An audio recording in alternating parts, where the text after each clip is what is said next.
Boa noite, minha Paraíba. Segunda-feira, 9h30 da noite. Começamos a partir de agora mais uma edição aí do seu Frente a Frente aqui pela sua TV Arapuã, afiliada da Rede TV aqui na Paraíba.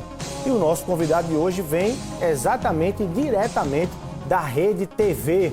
Natural do Rio de Janeiro, ele tem mais de 1,5 milhão de seguidores no Instagram e apresenta na Rede TV o Opinião no Ar e ainda o Agora com Lacombe, que reúne 4 formatos diferentes aí de programa. Controverso, corajoso e polêmico. Ele passou a ser nacionalmente conhecido quando fazia comentários de esporte para o Bom Dia Brasil, lá da Rede Globo. Hoje, como apresentador da Rede TV News, da Rede TV e dono de um canal de YouTube, ele se destaca no jornalismo político e opinativo. E seu esporte preferido é fazer contraponto ao discurso da esquerda aqui no Brasil. Nosso convidado é o jornalista Luiz Ernesto Lacombe, meu xará, aqui no Frente a Frente desta semana. Vamos conhecer um pouco mais da sua carreira e saber como é fazer jornalismo opinativo num país marcado pelo extremismo e pelo ódio. Vamos juntos, Frente a Frente, tá no ar.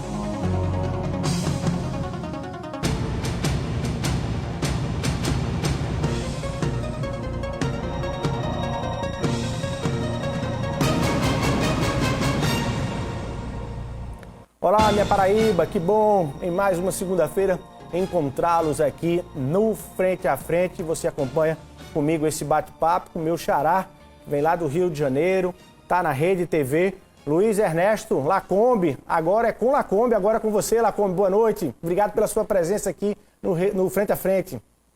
Valeu, Luiz. Boa noite para você. Xará, eu acho que até na grafia do nome, né? Porque o seu também é com S, acento no I, né?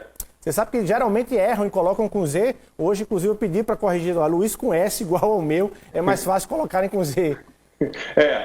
Com Z é a moda antiga, né?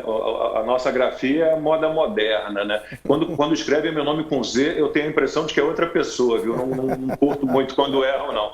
Mas boa noite para você. É um prazer estar aqui trocando essa ideia com você e com seus espectadores. Bacana. Olá, como toda vez que naturalmente a gente consegue aí entrevistar nossos convidados que, enfim, atuam fora aqui da Paraíba e para o Brasil como um todo, eu pergunto, primeiramente, qual a relação que você tem aqui com o Estado, com a Paraíba, que experiências já conhece aqui, já teve aqui em João Pessoa, na Paraíba, que experiência você traz aqui do nosso Estado?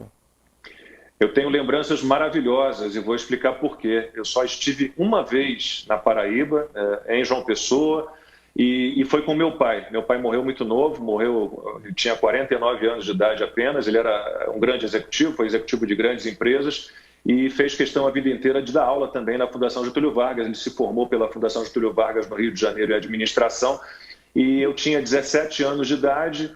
No verão, ele falou, olha, eu vou dar uma série de cursos pelo Nordeste, né? Vou fazer João Pessoa, Recife, vou rodar por tudo lá. Que tal você vir comigo? Você está de férias? Vem comigo, eu tenho um monte de amigos lá, enquanto eu for dar o curso, eu deixo você com os meus amigos e você vai curtir as capitais nordestinas. E foi uma experiência maravilhosa, eu sempre tive uma relação muito conturbada com meu pai, né? Ele me empurrou para cursos que eu não queria cursar, faculdade, eu fiz 3 faculdades antes de me formar em jornalismo. Então a gente sempre teve uma relação muito complicada e eu guardo poucos momentos assim realmente em que a gente pôde se curtir, né, se conhecer melhor, trocar ideia, sermos companheiros de verdade, e um desses momentos foi exatamente foi em João Pessoa. Eu me lembro muito bem, a gente ficou hospedado no hotel Tropical Tambaú, não sei se existe ainda, aquele Sim. redondo. Você sabe, né, que está fechado, né? Ele agora, nesse momento, ele está fechado, apesar de ser um patrimônio icônico do turismo aqui na Paraíba, mas a gente torce que ele seja reaberto aí. Tomara, é um hotel com uma arquitetura muito interessante, redondo, na areia da praia, tinha uma feirinha muito próxima, assim, e a gente, de vez em quando, dava uma passeada por lá. Então, eu guardo essas lembranças maravilhosas da Paraíba, dessa viagem que eu fiz com meu pai. Eu vou fazer 55 anos, tem quase 40 anos, né? Eu tinha 17 anos na época. E sou muito amigo do Savini Cunha Lima também, né? Que é filho do Ronaldo Cunha Lima, que foi governador do estado. Então, eu estudei com o Savini no Rio de Janeiro. O Savini, o Cássio Cunha Lima e o Ronaldo estudaram no Colégio São Vicente de Paulo. Eles moraram um tempo aí no Rio de Janeiro. Eu estou em São Paulo agora. Você está em São Paulo, eu fico me dividindo. Eu tenho uma casa no Rio, tenho um apartamento em São Paulo, mas eles estudaram no São Vicente de Paulo, um colégio muito tradicional de padres, no Cosme Velho, na zona sul do Rio. Savini foi meu colega de classe, né? Então a gente estudou junto durante muito tempo. Fernando Cunha Lima também, primo dele, foi um grande companheiro de colégio. Eu tenho essas conexões. Vildomar Batista, que foi meu diretor na Band também, a quem eu devo muito aí dessa mudança radical na minha carreira, né? Eu devo muito ao Vildomar. Vildomar também é paraibano. Bacana, bom que a gente vai bater um papo aqui com você por dentro aqui das coisas todas. Bom, você tem uma trajetória, apesar de vai fazer ainda 55 anos, mas tem uma trajetória, se puxar ali as suas passagens pelos sistemas de comunicação, você tem uma trajetória já bastante, enfim, comprida e longa, né, no trajeto do jornalismo. E agora está aí na Rede TV, dentro da nossa programação também, entrando aqui para Paraíba, com vários programas. Como é que tem sido a experiência de fazer essa quantidade? Você já teve tanto programa para apresentar assim, Lacombe? O Agora com Lacombe, daqueles perfis todos, o Opinião no ar, diário, né? Já tive assim, uma experiência. Eu sempre fui muito, Luiz. Eu não acredito nesse apresentador que acha que é possível se materializar no estúdio, olhar para a câmera e sair falando. Então, eu nunca fui simplesmente um apresentador. Eu cumpri todas as etapas, né, no caminho assim, de desenvolvimento do jornalismo, de um profissional de jornalismo. Então, produtor, editor executivo, repórter especial. Então, eu sempre fiz questão, e televisão, quem conhece um pouquinho sabe, é uma rede de interdependências muito grande, né? Então, o trabalho de um se mistura com o trabalho do outro, o trabalho de um começa no trabalho do outro. Então, eu sempre me ocupei muito, porque eu nunca me satisfiz assim, de ser simplesmente um apresentador, né? Então, eu sempre fiz reportagens para os programas que eu apresentei, Esporte Espetacular, por exemplo, durante 8 anos, Bom Dia Brasil, durante 6 anos, aí ligado ao esporte, Globo News. Então, eu sempre gostei de fazer reportagens, acompanhar o fechamento do jornal, acompanhar a edição. Então, para mim, isso é muito normal. Eu sempre tive uma carga de trabalho muito grande, sempre gostei de trabalhar, nunca fugi de trabalho, sempre trabalhei 10, 12 horas por dia. E esse ritmo não me assusta, muito pelo contrário, me estimula muito. O Opinião no Ar é uma delícia de fazer, eu gosto de fazer o programa, um programa que tem espaço para o contraditório, ainda que nós sejamos um programa com um viés mais liberal, mais conservador, mas a gente tem lá a Amanda que cumpre lá o papel de representar o progressismo, a esquerda. E o Agora com Lacombe é uma loucura, porque é isso, a cada semana a gente tem um formato diferente. Então, eu tenho o Perfil, que é um programa que eu faço em externa, que eu conto a história de grandes brasileiros, grandes personagens do Brasil, de várias áreas, política, esporte, arte, meio empresarial, né? Tem o Fogo Cruzado, que é o debate, que é um programa mais difícil de todos, o formato mais difícil de todos, porque eu fico com muita vontade de me posicionar e como eu sou ali um mediador, eu tenho que segurar a minha onda. Tem o Arena, que até hoje tem feito, acho que... a gente teve um perfil com o Luciano Hang, que foi o recorde de audiência, mas o Arena, em termos de visualizações na internet, ele está sempre muito alto. Fiz um muito especial com o Dr. Ricardo Zimmermann, infectologista que esteve na CPI da Covid. O pessoal da oposição não quis ouvi-lo, né, se retirou, mas ele deu um show no Arena. Né? E tem o Balanço, que é uma coisa um pouquinho mais informal, é um bate-papo entre amigos. Eu sempre tenho 3 convidados, normalmente pessoas próximas a mim, de várias áreas, normalmente jornalistas, mas já tive pessoas de outras áreas também, para bater um papo informal sobre o mês que está terminando. A gente faz uma análise do mês que está terminando de uma maneira muito, muito informal. Eu estou muito feliz, eu acho que eu encontrei uma emissora que realmente me dá a liberdade que eu procurei nas outras e não encontrei. Aí você me deixa com uma deixa maravilhosa, que é essa liberdade que eu tinha e não encontrava. Mas aí, nacionalmente, você ficou naturalmente ali, apesar das experiências regionais, e nacionalmente conhecido com as suas participações de esporte ali na Globo, né? Especialmente no Bom Dia Brasil, porque aí para todo o país. A sua saída da Globo tem alguma coisa relacionada à política ou não? Ou se cumpriu ali uma agenda ali de trabalho ali na Globo e para outros espaços? Como é que foi essa... Você já virou essa chave aí? Não teve absolutamente nada a ver com política, nada a ver com política. Mas as pessoas me lembram muito de mim, da época de esporte, foram 14 anos. Né?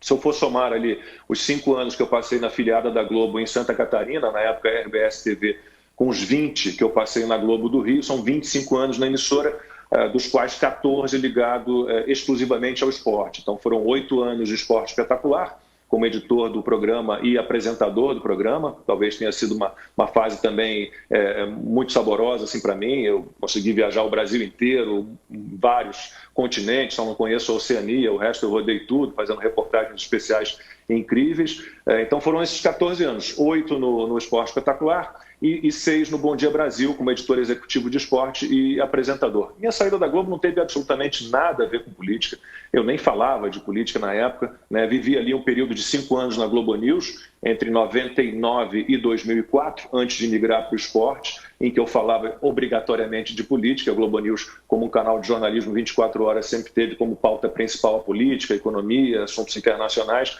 Então eu tive essa experiência na Globo News, mas no começo da minha carreira eu fui repórter de pautas de segurança pública, de polícia, de cultura. Eu fiz de tudo um pouco nessa minha carreira, passando por Rede Bandeirantes no início, Rede Manchete, RBS TV, Sport TV, Globo. Eu rodei um bocado. Mas a minha saída da Globo não teve absolutamente nada a ver, foi simplesmente, e eu não tenho vergonha nenhuma de falar sobre isso, é algo que pode acontecer com qualquer profissional de qualquer área, né? Os meus superiores, os chefes, os comandantes da Central Globo de Esportes, na época, consideravam que eu, né, não estava dando o retorno que eles queriam, né? Eu custava caro, eles precisavam cortar custos, né? Eles precisavam reduzir a folha de pagamento. Tanto que depois de mim saíram tantos, né? Saíram Glenda Kozlovski, Ivan Moré, Cristiane Dias. Então, simplesmente foi o início, infelizmente, começou comigo, mas é fato, não há nada de errado quanto a isso. Qualquer empresa, né, privada, ela eventualmente passa por um momento em que ela tem que enxugar ali o seu quadro, diminuir os seus custos. E foi isso que aconteceu, né? O Renatinho Ribeiro, que era o diretor da Central Globo de Esportes, até hoje ele me chamou um dia e com lágrimas nos olhos me disse: olha, infelizmente eu fiz de tudo para que você ficasse, né, mas eu não consegui. A gente vai ter vários cortes a partir de agora e infelizmente seu contrato foi em janeiro de 2017, seu contrato vai vencer em maio e você vai cumprir esse período fora do ar e você está liberado para já tentar achar outra coisa. Em maio o seu contrato vai ser cumprido até lá, em maio a gente termina com o nosso vínculo e ele não será renovado. Foi simplesmente isso. Lacombe, mas você acha que se tivesse naturalmente, se isso não tivesse acontecido nesse momento, por essa razão, atualmente você certamente estaria com outro problema na Globo e estaria saindo de alguma forma. Você acha, você imagina isso, que isso estaria acontecendo nesse sentido, nessa história dessa liberdade? Assim, que visão você tem do papel que a Globo exerce hoje? Aliás, a gente acompanhando o editorial desse final de semana do Jornal Nacional, o William Bonner no editorial, o editorial do Jornal Nacional, na verdade, deixou claro assim, olha, o certo é 2 opiniões em todos os casos, ou todas as opiniões em todos os casos. Nesse caso específico das mortes pela Covid, não tem outra opinião, a gente está do lado da ciência e, enfim, quem está contra isso está errado. Como é que você avalia o papel da Globo atualmente? Eu não vejo Globo, não assisto a Globo. E não vi esse editorial, mas isso por si só já denota uma ignorância enorme em relação ao que é ciência. A ciência é exatamente isso, tese, antítese, né? Ponto contra ponto, é um embate de evidências e de experiências, de ideias. Então, se você admite que só há uma ciência, né? Quando há ciências, no plural, você já está errado. Né? Eu converso muito com a minha mulher sobre isso, ela sempre me pergunta isso: nossa, se você estivesse na Globo, né, como é que você estaria se sentindo agora? Eu não estaria, eu estaria pedindo a rescisão do meu contrato.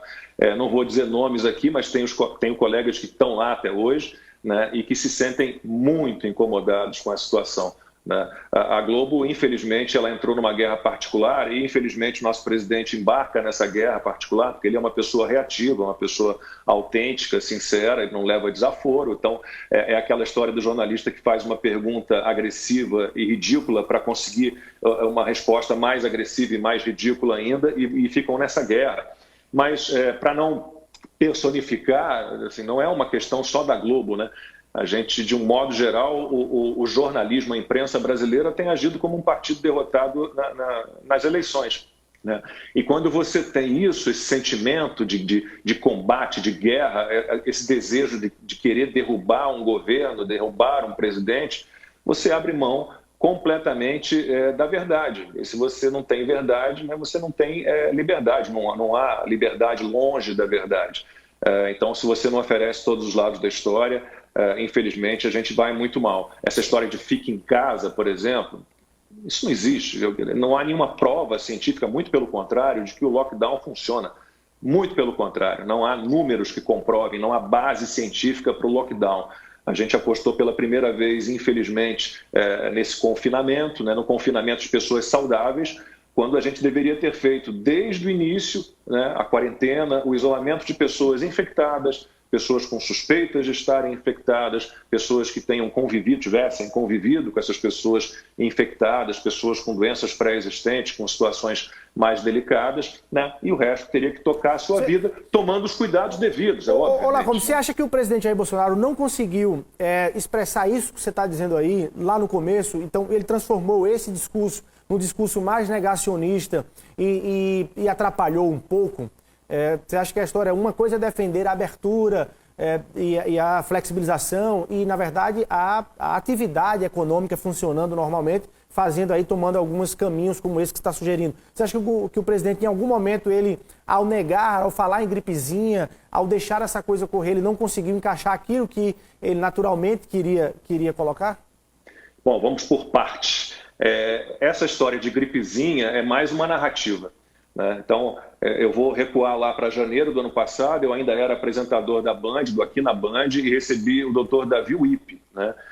E o Dr. Davi Wippe, a gente estava preocupado, porque janeiro de 2020, já sabíamos dos casos na China, já sabíamos do que estava acontecendo na China, ainda que os chineses tenham escondido durante tanto tempo, a gente já tinha algumas informações. E eu ouvi, pela primeira vez, do Dr. Davi Wippe, foi a primeira pessoa de quem eu ouvi isso, que era só uma gripezinha, calma. Não há motivo para pânico, disso ninguém lembra. Depois o Drauzio Varella. Quando o presidente Bolsonaro disse que seria só uma gripezinha, ele se referiu em relação a ele, a pessoas saudáveis, com histórico de atleta. Essa história de negacionismo, vamos lá para a segunda parte. Para mim, negacionista é quem nega aos médicos o direito que eles têm, a exercer a sua profissão com liberdade e autonomia. Negacionista é quem nega o direito de ir e vir. Negacionista é quem nega aos outros o direito de trabalhar. Então, é uma doença que está nos assustando, uma doença realmente que exige cuidados. A gente sabe muito pouco ainda dela, apesar dos 15 meses que se passaram. Sim, mas não era para a gente ter parado a nossa economia, levado o país a uma derrocada neste nível. O que a gente tem hoje é uma situação muito delicada. Eu ando aqui por São Paulo, eu estou aqui desde abril de 2019. A quantidade de pessoas morando nas ruas é absurda. A quantidade de gente pedindo dinheiro no sinal. Você pegar em âmbito mundial, você tinha 8% da população mundial antes do coronavírus vivendo na extrema pobreza. Hoje, um número ainda não atualizado, o último que eu vi, 9,4%. Ou seja, você tem 120 milhões de pessoas a mais na extrema pobreza. E se você for olhar a expectativa de vida de uma pessoa que vive na extrema pobreza, a expectativa de vida ela cai muito. Fora isso tudo, eu não estou aqui, você não liga para a vida. Eu ligo para a vida, só que eu vou dizer a você, de novo, lockdown não salva vidas. Lockdown não salva vidas. E quantas pessoas abandonaram tratamentos? Quantos médicos? Doutora Nise Yamaguchi, que foi destratada na CPI da Covid, me contou isso ainda na Band, de novo. Eu tive que forçar praticamente pacientes meus a irem ao hospital para fazer o tratamento, para continuar o tratamento de câncer, porque ela é imunologista e oncologista e das melhores. Ela contou um caso específico de uma paciente que estava com os pulmões completamente tomados de líquido e se recusava a ir ao hospital fazer uma punção, quase morreu. Pessoas que não fizeram exames para detecção precoce de doenças. Eu escrevi um artigo, eu escrevo para 2 jornais, Notícias do Dia em Santa Catarina, Gazeta do Povo no Paraná. Eu fiz um artigo para o ND, o Notícias do Dia em Santa Catarina. O índice de testes para detecção de câncer de mama em mulheres, por exemplo, em Santa Catarina, caiu quase 100%. E aí você vê uma manchete, casos de câncer de mama em Santa Catarina despencam 75%. Não! A gente tem várias mulheres com câncer de mama que não fizeram o exame, não sabem que estão com câncer e, infelizmente, quando descobrirem, quando finalmente saírem do pânico que a nossa imprensa empurrou a maior parte da população, a Globo muito culpada nisso, essas pessoas talvez não tenham chance Ô, Lacombe, você fala em duas outras, e inclusive num artigo seu você trata de ladainha, duas outras ladainhas que seriam aí essas narrativas que estariam dentro dessa narrativa também. A primeira delas em relação à questão do uso da cloroquina, da ivermectina, enfim, os medicamentos ali para tratamento precoce e a questão da vacinação do presidente Jair Bolsonaro ter também apresentado ali uma inércia nessa negociação com a vacinação aqui no Brasil. Esses dois pontos também, você acha que eles, enfim, existem aí por parte, não só da Globo, mas por parte da sociedade brasileira, um entendimento exagerado? Luiz, em relação ao tratamento, essa discussão nem deveria haver. Nós, jornalistas, políticos e juízes, não temos que nos meter nisto. Isto é uma questão médica. O Conselho Federal de Medicina garante aos médicos autonomia e liberdade para tratar os seus pacientes. Você acha que o presidente não se meteu, Lacombe? O presidente não se meteu nisso? O presidente entende, e eu concordo com ele, que qualquer doença tem que ser tratada. Eu não gosto da expressão tratamento precoce, eu gosto de tratamento imediato. Qualquer doença, seja qual for, quanto antes ela começar a ser tratada, melhor.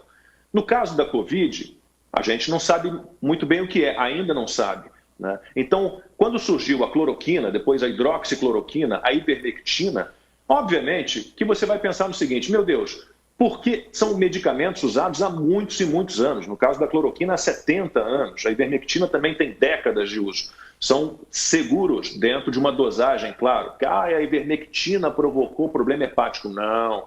A ivermectina, para provocar problema hepático, ela tem que ser usada numa dosagem 20 vezes superior à indicada. O paracetamol, que está sendo receitado aí para todo mundo, que não concorda com outros tratamentos, que na verdade é um paliativo, né? O paracetamol precisa apenas de 2 vezes a dosagem indicada, né, em bula, para que ele dê um problema hepático, né, no fígado. Ele é muito mais tóxico, né, causa muito mais problema para o fígado do que a ivermectina. Então, você tem uma doença nova. Há médicos usando alguns medicamentos e com bons resultados. Não vou perder o tempo aqui citando, eu posso citar 14 mil, porque eu conheço grupos, a doutora Luciana Cruz, doutor Roberto Zeballos, Flávio Cadejane, Ricardo Zimmer, Francisco Cardoso, Paulo Porto de Mello, doutora Anísia Yamaguchi, são milhares de médicos que usam. O que você faz? Surgiu esse medicamento, esses médicos estão usando, os resultados é experiência médica, é algo empírico, o médico está usando, está tendo resultado. Bom, então vamos, né, proporcionar aos pacientes do SUS acesso a esses medicamentos. O Bolsonaro não obrigou ninguém a tomar hidroxicloroquina ou cloroquina, ele não foi lá botar cápsula na goela de ninguém abaixo. Então, isso não está sendo cogitado. A gente não tem que ter essa discussão. E desculpe a segunda colocação. A questão da vacinação, que aí eu até entro na tese, até vou lhe perguntar, a acusação ao presidente de ser um genocida, de ser o responsável pelas 500 mil mortes que o Brasil já registra em função do atraso ali na negociação da vacinação, de não ter dito os sims no momento que se começou a discutir vacina no mundo. Luiz, quando começaram a falar em vacinas, né, havia, não sei quantas são hoje, 260 plataformas de desenvolvimento de vacina. Se você fosse olhar a legislação brasileira na época, né, o presidente Bolsonaro não poderia comprar um produto inexistente e com pagamento adiantado. No caso da Pfizer, a Pfizer. Bom, não tinha como comprar a vacina da Pfizer, primeiro porque ela não existia, não estava aprovada pela Anvisa, havia cláusulas chamadas leoninas. A Pfizer queria qualquer problema, qualquer efeito adverso, efeito colateral provocado pela vacina, ela queria ser julgada nos Estados Unidos, ela queria pagamento adiantado, ela queria prédios públicos como garantia, né, de pagamento de indenizações. A nossa legislação não permitia, isso foi mudado posteriormente. E essa narrativa não se sustenta, Luiz, porque se você for olhar o acordo que foi firmado com a Pfizer e o primeiro acordo que foi proposto, não há diferença praticamente nenhuma. Em alguns casos, você tem uma entrega até anterior. Então, é ridículo, é ridículo. Você tem, ao mesmo tempo, o Dória, né, que você entrevistou outro dia, apostou, me desculpem, apostou num cavalo manco. né? O que está acontecendo aqui em São Paulo, eu estava vendo uma reportagem hoje, é que as pessoas não querem tomar a Coronavac, né? As pessoas chegam à fila, qual é a vacina? Ah, a vacina é a Coronavac. Vão embora e vão procurar outro posto, onde haja AstraZeneca, Pfizer. Então, assim, Dr. Anthony Wong, falecido Dr. Anthony Wong, que me faz uma falta dada, ele falava isso, né? Nunca é a primeira vacina, a segunda ou a terceira, a melhor, né? As vacinas que chegam num segundo momento são as melhores. Então a gente não pode negar isso, não sou anti-vacina, mas a gente não pode negar que há vacinas melhores do que outras. Então é isso, o presidente Bolsonaro, você não acha que ele errou na condução? Eu falei, que condução o STF permitiu ao presidente Bolsonaro que fizesse? Se ele não pôde fazer nada. O isolamento vertical que ele queria adotar, ele não conseguiu. A distribuição de medicamentos em postos de saúde também foi bombardeada por críticas de todos os lados da oposição. E a vacinação é isso. Nós tínhamos uma legislação que não nos permitia a compra naquele momento. A partir do momento em que a legislação foi trocada, isso foi feito. E, pelo amor de Deus, o primeiro país a vacinar foi a Inglaterra. O Reino Unido começou a vacinar no dia 8 de dezembro. Os Estados Unidos no dia 17 de dezembro. O Brasil no dia 17 de janeiro. Alguém realmente tem a cara de pau dizer que o Brasil poderia ter começado a vacinar, bom, fora o Mandetta, que mandava a gente ficar em casa até ter falta de ar, que a gente poderia ter começado a vacinar em outubro, em novembro? Meu Deus, nós não somos desenvolvedores de vacina, nós não somos autossuficientes em insumos, nos tais do IFA, não somos, né? Nós não somos um país rico. Os países ricos detêm a maior parte das vacinas. Então, Luiz, desculpa, mais uma narrativa não se sustenta. Só na CPI da Covid se sustenta isso. Ô Lacombe, você é jornalista e apresentador, enfim, de televisão e com história toda. Aliás, para quem não conhece, você é até escritor, né? Você tem livros publicados, 4 livros publicados e tudo. Mas especificamente como trabalho como jornalista. E você faz esse debate muito claramente, muito abertamente, essa posição muito aberta e sem constrangimento algum. Aliás, recentemente saiu citado na CPI dizendo que recebeu dinheiro do governo federal. Você disse que não estava, que você não estava à venda. Eu quero lhe escutar sobre isso. Cabe ser jornalista com essa posição tão clara assim, ou você está claramente fazendo contraponto porque acha que alguns colegas estão exagerando do outro lado? Não. Eu defendo as minhas opiniões, elas, como vocês podem ver, elas são muito argumentadas, elas são baseadas em fatos, né? Eu não sei de tudo, então eu não sou um médico, por isso que eu digo que eu não me meto nessa questão. Existe autonomia médica, liberdade médica, deixem o tratamento para os médicos, não vamos nos meter nisto. Agora, eu sou um jornalista que na Rede TV faz um programa que não é um telejornal. Então, por exemplo, eu tenho ações de merchandising no meu programa. Como disse o Siqueira, eu vendo de tudo lá, né? Vitaminas, proteínas, que mais? Aplicativo de comida, curso de ensino à distância, faculdade. E o que aconteceu foi uma agência de propaganda contratada por 2 ministérios, o Ministério da Justiça, uma agência, e o Ministério da Damares, da Família, da Mulher, dos Direitos Humanos, outra agência. Essas agências compram espaço publicitário em várias emissoras, em vários veículos de comunicação. Isso não foi feito apenas na Rede TV. Então, existe até uma lei que regula isso. O governo é obrigado a diluir os investimentos dele em publicidade e em campanhas informativas, como foi o caso que eu fiz, o Siqueira também fez. Eles diluem isso. Só que aí pescam, é outra narrativa, pescam Siqueira e eu. E não falam de todos os outros que também venderam espaços publicitários e ações de merchandising nos seus jornais, nas suas revistas, nas suas emissoras de televisão, nos seus portais de notícias. Só falam da gente. E o que acontece é muito simples. Eu todo dia de manhã, eu sou um profissional de comunicação, eu vivo disso. Eu já fiz campanha. Em março do ano passado, eu fiz uma campanha para o Ministério da Saúde, com filmes publicitários, com fotos, para banners, outdoors, para redes sociais. Eu fiz isso de graça, uma campanha de prevenção à Covid. Este caso aí que foi pensado pateticamente pelo antagonista, eu adorava o antagonista lá no início, a revista Cruzoé, gostava muito, era assinante, inclusive. Hoje em dia dá para ver que não é mais possível, né? O que eles pensaram? Pensaram Siqueira e Lacombe, né, que defendem o Bolsonaro. Não sou bolsonarista, mas eu tenho argumentação para dizer ele acerta mais do que ele erra, ele é atacado, ele sofre uma guerra, ele é reativo, eu entendo algumas reações que ele tem, né? Essas agências contrataram a Rede TV, né, e foram contratadas ações de merchandising no meu programa. Eu chego todo dia de manhã à emissora, eu tenho uma produtora, Marina, que fica numa mesa, eu vou lá até ela, Marina, tudo bem? Quais são as ações de merchandising hoje? É no dia que eu fico sabendo. Hoje tem, posso citar aqui, meu patrocinador principal, a Avan, hoje tem Sky pré-pago, hoje tem Ministério da Justiça, campanha de trânsito, hoje tem Ministério da Família, um alerta sobre crianças na internet. Eu vou, dou uma olhada nos textos que as agências mandam, dou lá a minha ajeitadinha no texto, vou para o camarim, troco de roupa, faço minha maquiagem, vou para o estúdio e gravo essas ações.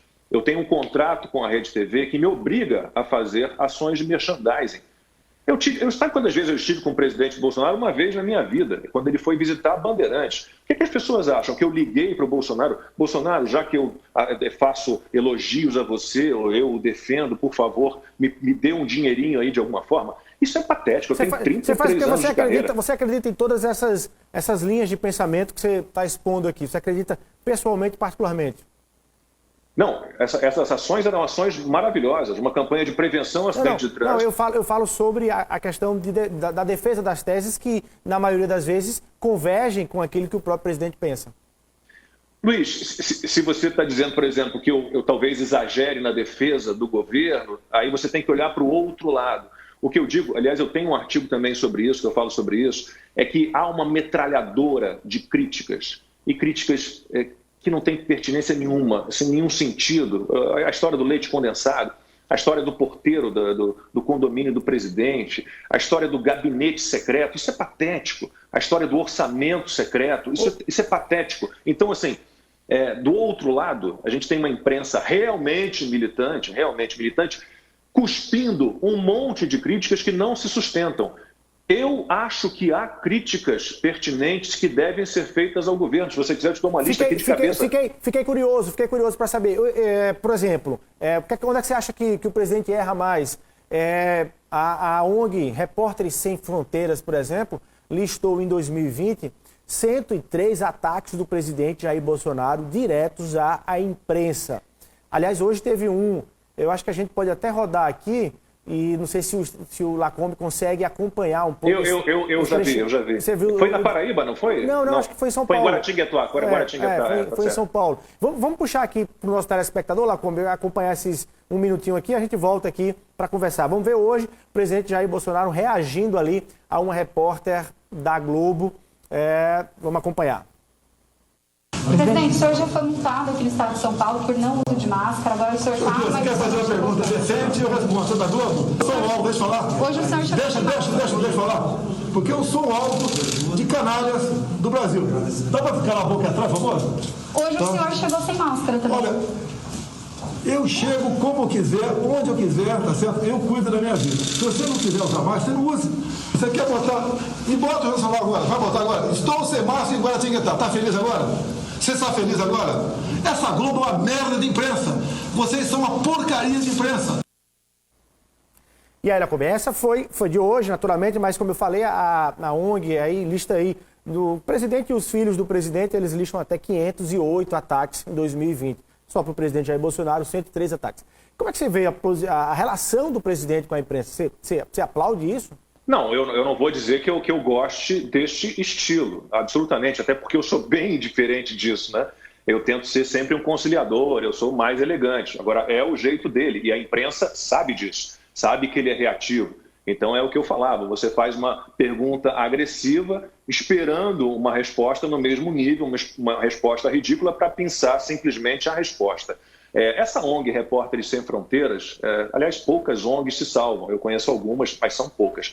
Essa ONG, me desculpe, é patética. Ela contou aí 500 e tantos ataques da família Bolsonaro à imprensa. Ela contou quantos ataques a imprensa fez ao presidente, quantas vezes pediram a morte do presidente, a cabeça do presidente? Não. Essa ONG, ela rebaixou o Brasil no tal ranking da liberdade de imprensa em 4 posições, para 111º lugar, né? Numa fórmula que só ela conhece, só ela tem, que ela desenvolveu. Eu diria a você, nós descemos muito mais nesse ranking e não foi por culpa do presidente Bolsonaro, que foi a conclusão, claro, da ONG Repórteres Sem Fronteiras com a sua sede lá em Paris. Gente, o STF ele censurou um antagonista. Lembra da história do amigo do meu pai? Lembra? Era um depoimento do Marcelo Odebrecht, não era nenhuma mentira. O STF censurou o antagonista, censurou a revista Cruzoé.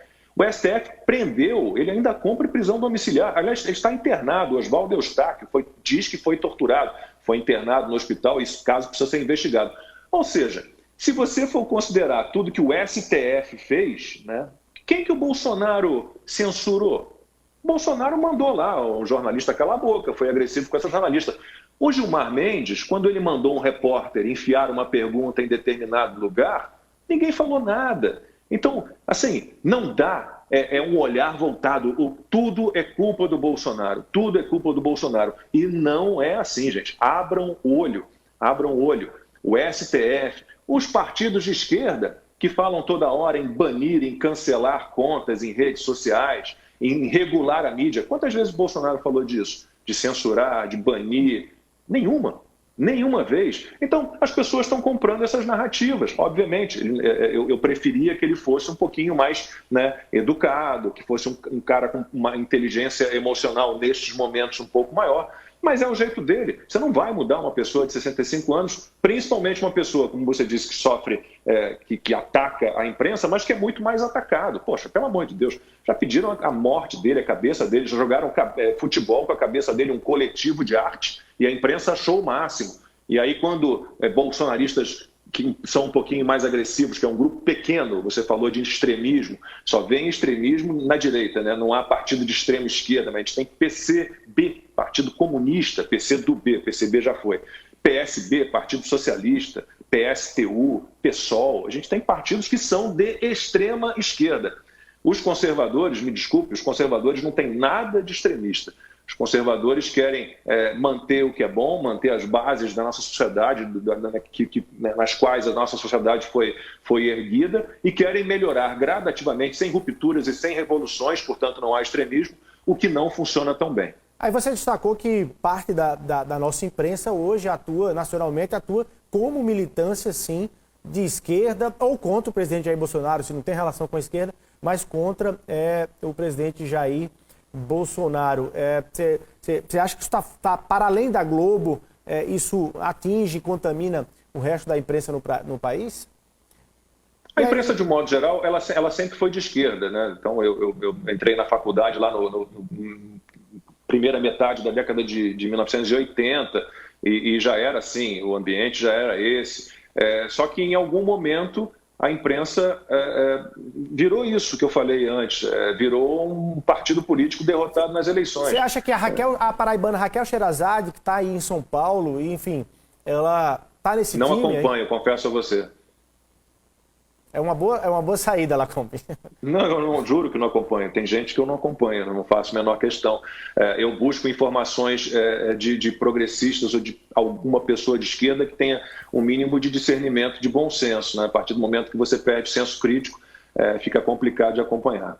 Bom, mas a gente está num país de ódios dos dois lados, de reações muito fortes dos dois lados. E aí você, naturalmente, com essas posições, certamente tem sofrido aí ataques também. Aliás, recentemente, o seu canal no YouTube sofreu um ataque hacker, né? Caiu, colocaram ali alguns conteúdos ali, enfim, indesejáveis. E você, como é que você está sentindo em relação? Como é ser jornalista opinativo, com posições firmes, enfim, definidas num Brasil como esse? Que tipo de ataque você tem sofrido, Lacombe? O que é que sua família tem dito? Como é que é viver nessa tensão diária? Não, minha família me dá todo o apoio.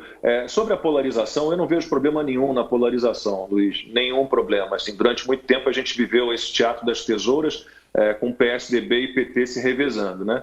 E você tem, hoje, está muito claro isso, com o apoio do Fernando Henrique ao Lula, né? Com a absolvição do Lula, né? Pelo PSDB de um modo geral, você tem muito claro que são dois partidos idênticos, com origens diferentes, né? Você tem o PSDB com uma origem acadêmica, você tem o PT com uma origem sindical, então nada além disso. Então você não tinha polarização, porque você tinha dois partidos muito parecidos, de um se fingindo mais de direita, de centro-direita. Então eu não tenho nada contra a polarização, eu acho que você tem o bom e o ruim, né? Você tem o certo e o errado, né? A questão toda, como você disse, é o ódio, a agressividade. Isso, obviamente, isso não agrada a ninguém. Quer dizer, talvez agrade a um grupo, mas a mim não agrada nem um pouco. Eu gosto do contraditório, eu gosto do debate de ideias e eu sou a favor sempre da conversa. Eu não sou um cara enfrentador, eu não preciso de um antípoda, eu não preciso de ter um antagonista para poder viver. Eu realmente não preciso para poder respirar, eu não preciso absolutamente disso, né? Mas eu estou super tranquilo, eu fiquei muito chateado. São 2 casos, né, de ataques recentes. Então, o primeiro você já citou, essa tentativa de criar essa narrativa aí de que eu sou alimentado por dinheiro do governo federal porque eu elogio o governo federal ou eu defendo o governo federal. Bom, se eu fosse assim, eu teria mudado meu comportamento já na Band, né? Eu teria começado a elogiar um certo governador de estado, eu teria começado a elogiar um certo país comunista da Ásia para manter o meu emprego na Band, eu não teria mantido meu posicionamento. Então, para que eu vou, né? De repente, eu me coloquei à venda ali, minha opinião está à venda, meu posicionamento está à venda, isso é patético, isso é ridículo. Eu sou um profissional de comunicação e por contrato, eu tenho que fazer ações de merchandising que a emissora vende, né? Eu simplesmente sou um executor dessas ações de merchandising, assim como o Siqueira Júnior. O meu canal do YouTube, o ataque dos hackers, obviamente isso me deixou muito chateado, porque eu tenho uma equipe que trabalha comigo e acho que a gente cometeu algumas falhas que não cometeremos mais, porque a gente já se cercou de pessoas da área de TI que realmente trabalham muito bem nisso. Eu estou com 2 peritos digitais, inclusive trabalhando na investigação sobre o ataque e criando formas de proteção ainda maiores do que a gente já tinha. O ataque em si me chateou? Claro que me chateou. Mas o pior foi o que saiu na imprensa. Então você tem meu canal sendo atacado por hackers, né? Imediatamente eles colocam conteúdos pornográficos, né? Filmes pornográficos, e talvez eles próprios tenham avisado ao YouTube sobre esse conteúdo, né? E o canal, obviamente, é banido imediatamente. E o que sai na imprensa? Você chegou a ver? É isso. As manchetes resumiam a isso. Como se você tivesse colocado, você próprio. Lacombe expõe vídeos pornográficos. Assim, basicamente, a manchete era assim: canal de Lacombe no YouTube é banido por publicação de conteúdo pornográfico ou conteúdo sexual. Leva a sua responsabilidade. Sabe quantas pessoas, quantos veículos de comunicação me ligaram para saber disso, do que tinha acontecido? A Gazeta do Povo, que foi o único veículo que deu a cobertura correta.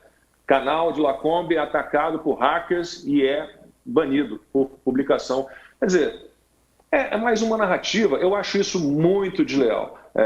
Eu não vou aceitar assim, passivamente, também não vou entrar no jogo deles, mas não vou aceitar passivamente que eu entre num ringue de boxe calçando luvas e do outro lado eu tenha alguém com soco inglês e uma faca na cintura, né? Eu não vou, ao mesmo tempo, colocar soco inglês e uma faca na cintura, mas vou, de alguma forma, trabalhar para que do outro lado também percebam que ou a gente joga dentro das regras ou a gente vai ter, como o Guilherme Fiuza, que é um ídolo, um jornalista brilhante, diz, a gente não tem direita e esquerda. A gente tem gente honesta e desonesta, gente com caráter e gente sem caráter. Então, eu não vou aceitar passivamente que, né, criem essas narrativas contra mim, né, e eu não chegue e fale, espera aí, vamos parar com isso. Aí passaram do limite. Então, eu tenho uma equipe de advogados que eu montei, Dr. Emerson Grigoletti, uma equipe de peritos digitais, Franklin Mello, Wanderson Castilho, trabalhando comigo ao meu lado agora, muito próximos, e eu vou com tudo. A guerra não vai ficar desse jeito, eu não vou permitir. Tá. Lacombe, eu vou querer saber de você, tem muita gente também, quando a gente anunciou a nossa entrevista hoje, muito estudante de comunicação, de jornalismo, lhe ouvir um pouco, sabe, que você possa aí dar algumas dicas para o iniciante no jornalismo, opinativo, enfim, nesse momento como todo. Mas antes, deixa eu esgotar um pouco desse debate mais político e nacional, lhe perguntar, você acha que o presidente Jair Bolsonaro, de alguma forma, flertou ali com o regime militar e, de alguma forma, tem ali uma ameaça à democracia, como se diz por aí, porque pede ali o voto impresso, a impressão do voto, não o voto, a impressão do voto para 2022, não aceitaria o resultado se isso não acontecer? Você acha que o Brasil para 2022 pode correr o risco ali de uma convulsão social muito mais forte com ameaça à democracia? Eu continuo dizendo a você, o presidente Jair Bolsonaro não é uma ameaça à democracia. Não é. Quem está descumprindo a Constituição é o STF e muitos governadores e prefeitos pelo Brasil inteiro, né? Olha o caso de Araraquara. Araraquara, as pessoas estão trancadas em casa. Supermercados, padarias, armazéns, postos de gasolina fechados. Estava vendo uma entrevista agora, um áudio de uma moradora, dizendo que os vizinhos estavam matando o gato da família para comer, porque não tem comida, né? Isso é um absurdo. A nossa Constituição garante o direito de ir e vir, direito ao trabalho. Claro, a gente vive uma situação delicada, diferente, mas espera aí, não é para desrespeitar. Isso não significa que a gente vá desrespeitar a Constituição. Então, eu acho que o ministro Barroso, do STF, presidente do TSE, ele precisa parar com esses chiliques que ele tem dado contra o voto auditável, né? Qual é o problema? Eu acho que a questão, o atentado, a agressão à democracia é você ter uma votação que não é auditável, não é auditável. Há pouco tempo, nos Estados Unidos, esse vídeo está disponível aí para quem quiser ver, né? Um técnico em TI, ele mostrou lá, botou 3 pessoas para votar numa urna eletrônica e mandou que as 3 votassem no mesmo candidato. E o resultado foi 2-1 para o outro candidato. Então, para que a gente vai ficar com essa dúvida, né? O voto impresso, a pessoa não vai destacar como tentam outra narrativa. Vai destacar, vai ter acesso a botar numa urna. Não, é uma urna, né, em que há um visor, a pessoa vê o papelzinho, confere o papelzinho por um visor, ela não tem acesso àquele papel, e aí ela confirma, ou ela cancela aquele voto, porque por algum motivo ela viu que não estava correto. Então, de novo, me desculpe, a ameaça à democracia não vem do governo federal. Eu entrevistei hoje o general Augusto Heleno, né, ministro-chefe do Gabinete de Segurança Institucional. Ele confirmou, as Forças Armadas não querem entrar nessa, não vão entrar nessa. E a gente tem que estar de olho no que o STF tem feito e no que o STF tem garantido a governadores e prefeitos, né, como direitos para eles administrarem essa bagunça toda, e todo mundo fechando tudo, e todo mundo acabando com a vida de muita gente desempregada, com os negócios quebrados, né, em casa com fome, sem poder sair de casa. Isso não existe, isso é um atentado à democracia. Lacombe, o que você acha, que o presidente é corajoso ao confrontar a Globo ou é inábil a confrontar a Globo? Você acha que o presidente conseguiu quebrar esse monopólio, até do ponto de vista das verbas publicitárias mesmo, e descentralizar um pouco dessa relação do presidente, de quem está ocupando a presidência da República, que tinha ali uma relação muito direta com a Rede Globo e agora está olhando para os outros sistemas? Você acha que o presidente está sendo corajoso e acertado ou inábil? É complicado falar sobre isso. Eu me lembro do Gustavo Bebiano, que foi ministro do presidente, trabalhou com ele na campanha, tentando, logo no início, logo depois da posse do presidente, tentando convencê-lo a abrir um diálogo com a Globo especificamente, e o presidente disse de maneira alguma, ele não aceitou. Né? Agora, se você me permitir me imaginar no lugar dele, eu acho que o ideal seria sempre a gente tentar o diálogo. Agora, é possível, né? A Globo ali, por volta de 2008, 2009, o William Vac tem uma análise bem interessante sobre isso. Ela entrou numa onda ali, não sei se já percebendo que as novas gerações não estavam tão ligadas, literalmente, em televisão. Ela partiu para um discurso muito progressista, né? Muito emblemático para isso, para representar isso, é Malhação, né? Que no início era uma malhação de lutadores de jiu-jitsu e namorados, meninos e meninas. Hoje em dia, todas as formas de amor, ou todas as formas de amar, eu não sei como é que é exatamente, mas é uma mudança de comportamento, então abraçando causas progressistas que não são realmente pautas que interessam a um conservador e nem a um liberal, né? Porque eu costumo dizer que eu nunca dividi a humanidade. Assim, eu sempre tive respeito por todas as pessoas. Eu nunca percebi se era um negro, um vermelho, um amarelo, um índio, um branco, se era heterossexual, se era homossexual. E esse discurso progressista, o que ele tem feito com a humanidade é nos dividir.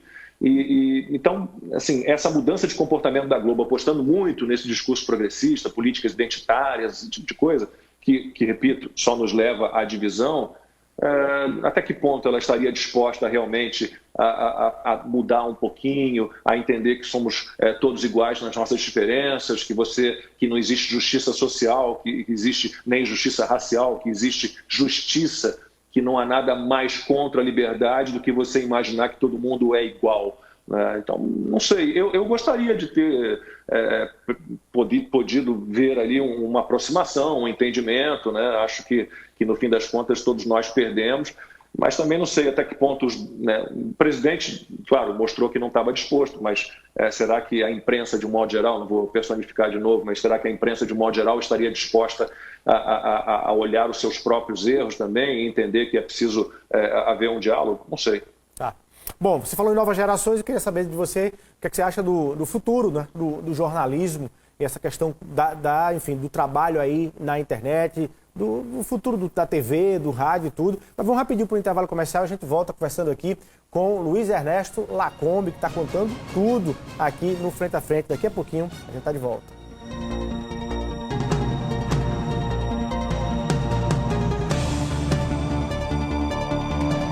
O que está por trás do seu